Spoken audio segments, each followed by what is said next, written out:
infrastructure or developments that they have a input and not just okay, show up to the meeting and speak, and we'll say that we heard you or gave you a voice, but then still vote and make the decision the way that we were going to vote in the first place. We need to really take into consideration the concerns that people have for their home, where they live, where they're raising their children and their families. Aside from the infrastructure, the traffic, another concern that I would have is environment. We have flooding concerns within our district that have not been addressed. The developers that come in, they develop the lands, and they put into those developments stormwater and sewage.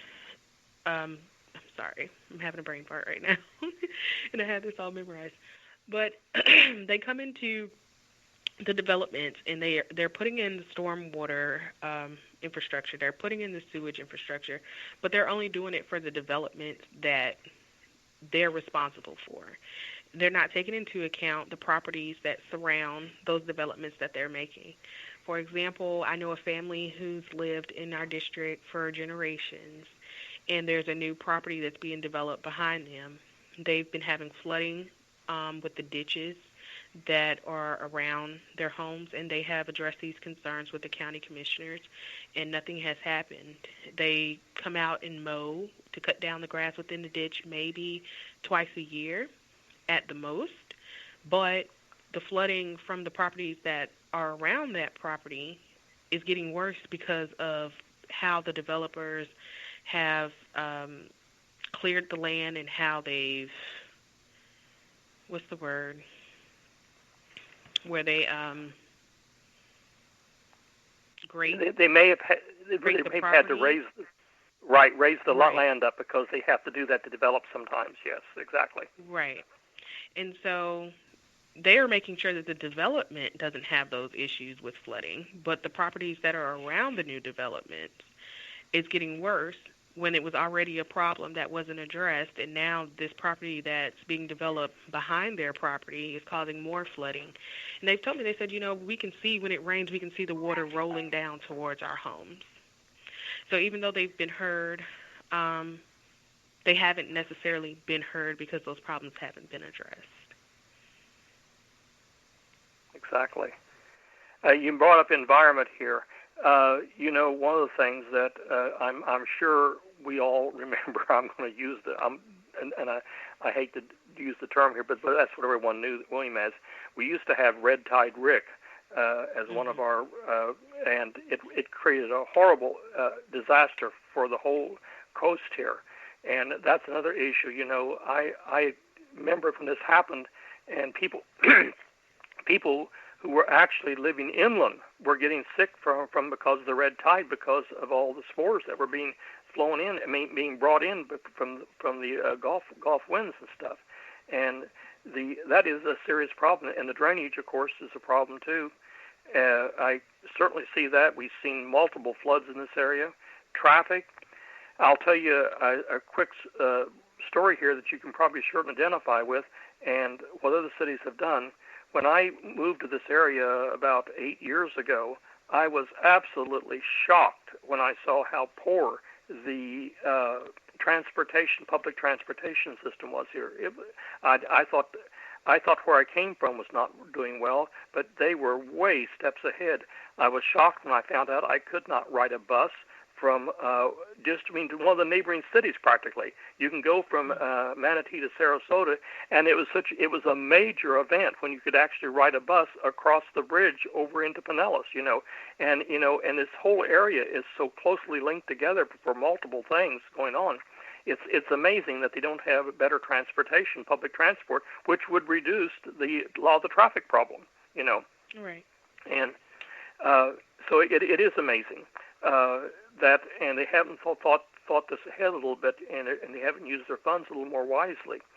I know some cities have done studies, and this is something that you may want to try to get data on later on, that they use the smaller buses. They don't use these huge buses because they don't have the ridership. But they do have ridership in certain areas where they're missing people, and if they use the smaller buses, and especially the ones that are the hybrid electrics and things like this, that they can, it actually works out better for them. But of course, I know they have an infrastructure already investment in these large buses that they use, and they should be using those mostly where they have the actual ridership to justify those. So anyway, that's what I know on that subject a little bit there.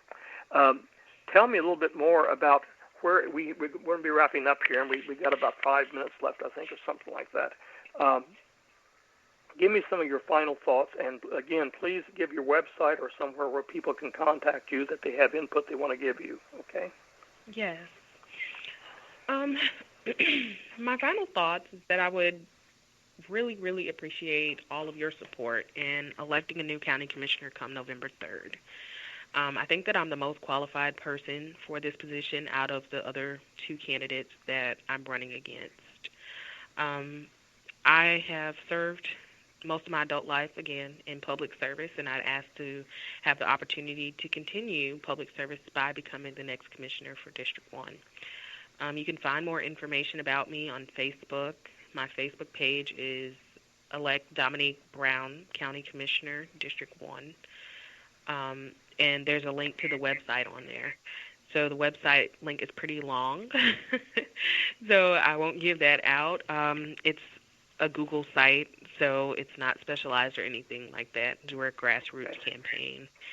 But that is where you can find me. You can also find me on Instagram at Vote Dominique Brown. And I accept emails, and I would love to hear your input as far as what you think needs to be done, things that need to be changed, things that have worked well as well for our county and within our district.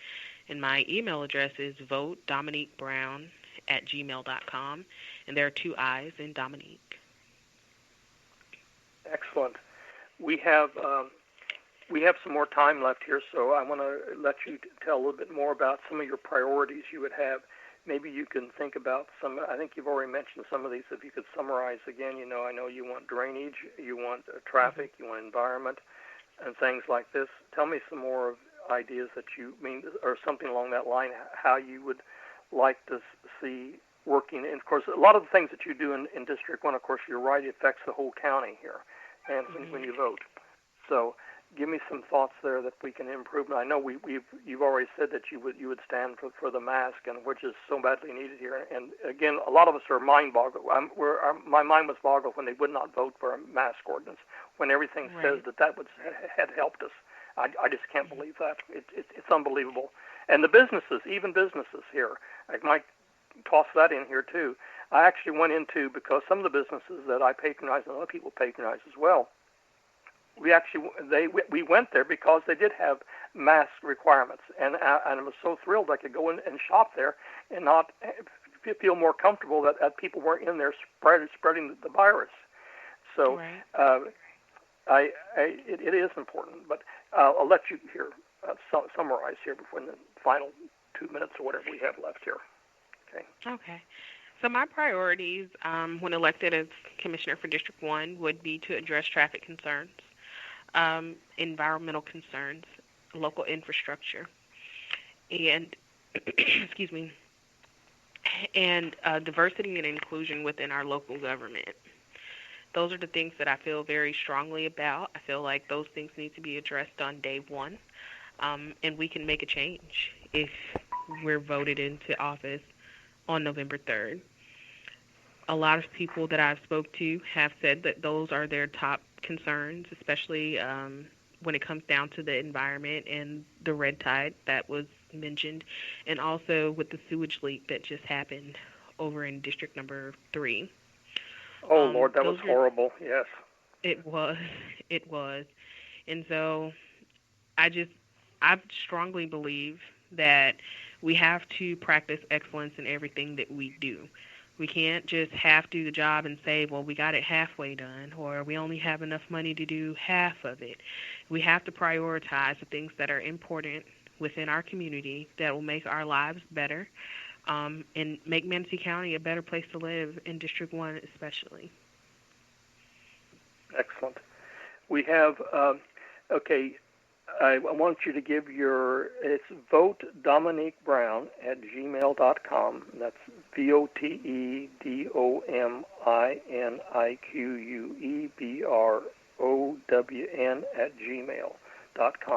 That's your email address, and I want to be sure our listeners have that so they have a way of contacting you.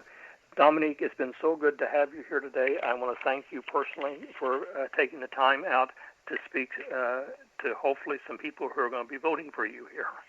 And with that, I'm going to thank you, Dominique, and with that, I'm going to go ahead and do our closing here.